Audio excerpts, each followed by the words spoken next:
El diodo es un componente electrónico pasivo no lineal de dos terminales que tiene la función de permitir la circulación de corriente eléctrica en un sentido, bloqueando el paso si la corriente circula en sentido contrario. Además, controla y resiste la corriente eléctrica. Las dos terminales del diodo se llaman ánodo y cátodo. La corriente eléctrica circulará desde el ánodo hacia el cátodo, siguiendo este sentido. Si se intentara hacerla fluir en sentido opuesto, el diodo la bloquearía. Los diodos son componentes electrónicos pasivos, es decir, no suministran energía en el circuito donde están colocados y no precisan de una fuente de alimentación externa aparte de la señal de entrada. Encontramos un sinfín de clases de diodo según vaya a ser su uso. Por un lado, pueden ser usados en muchísimas aplicaciones electrónicas. Por otro, forman parte de muchos dispositivos electrónicos. JAES ofrece en su catálogo un amplio abanico de diodos de los principales fabricantes.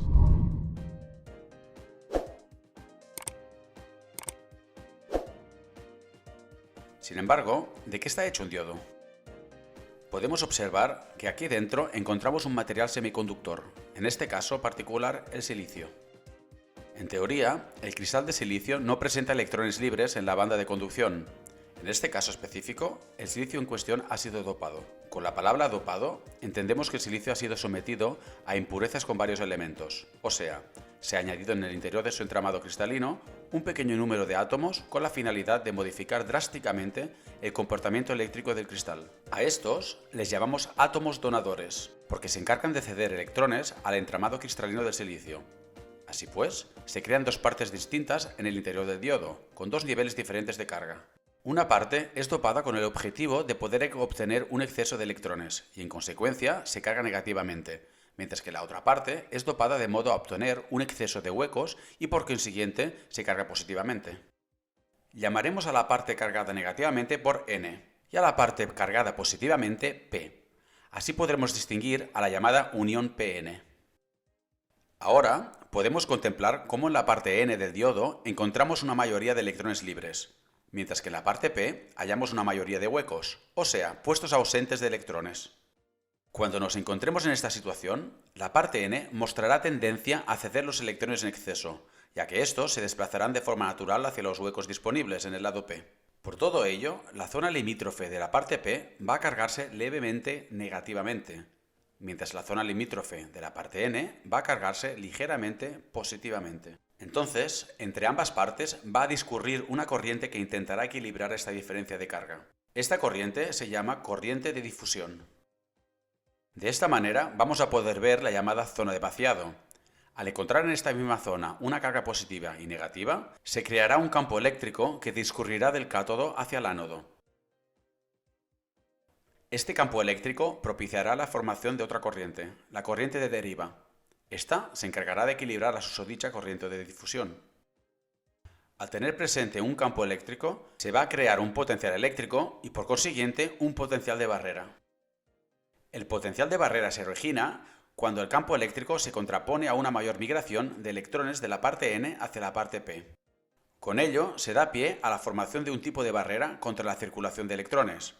El valor de la barrera oscila normalmente alrededor de los 0,7 voltios en el caso del silicio. Cuando conectemos el cátodo del diodo al polo positivo y el ánodo del diodo al polo negativo de un generador de corriente, en este caso particular de una pila, se obtendrá una polarización inversa. Es decir, los electrones y los huecos se atraerán de modo a polarizar la unión PN para así aumentar la zona de vaciado y, en consecuencia, contraponerse a la circulación de corriente. Así pues, el efecto de la polarización inversa será el de ensanchar la zona de depleción. Si en lugar de ello intentamos conectar el polo positivo de una pila con la parte P del diodo, la polarización será directa y la zona de depleción se va a estrechar. Dando por supuesto que nuestra pila tuviese una tensión adecuada para superar la barrera de potencial, dicha tensión ocasionaría el desplazamiento de los electrones empujados por el potencial impuesto por la pila. Cuando los electrones cruzan la barrera de potencial, su desplazamiento no encuentra resistencia alguna, y con ello ocupan fácilmente los huecos de la parte P.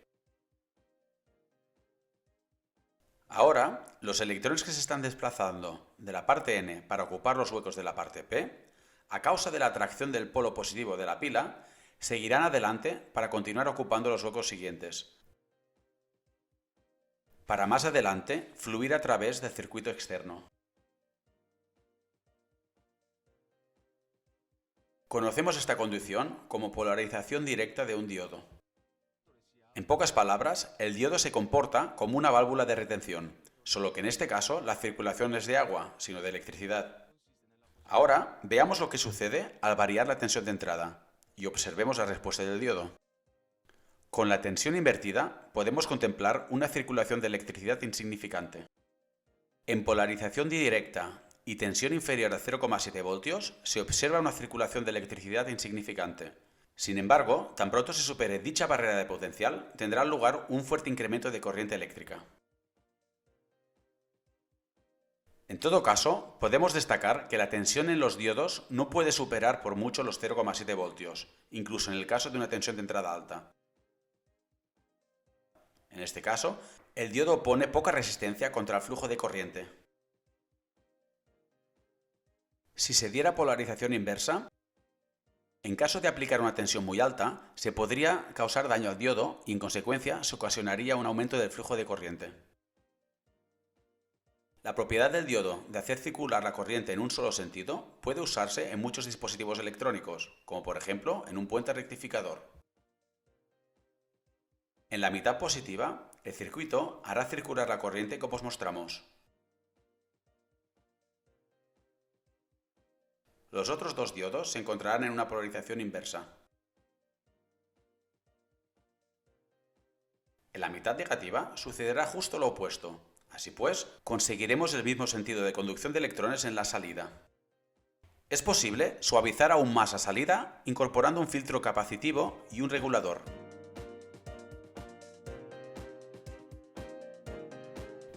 Si este vídeo te fue útil, rogamos hacérnoslo saber dejando un me gusta y un comentario. Además, agradeceríamos que lo compartiera. No olviden suscribirse al canal y les recomendamos visitar nuestra página jazzcompany.com para estar al corriente de nuestros futuros proyectos. Muchas gracias.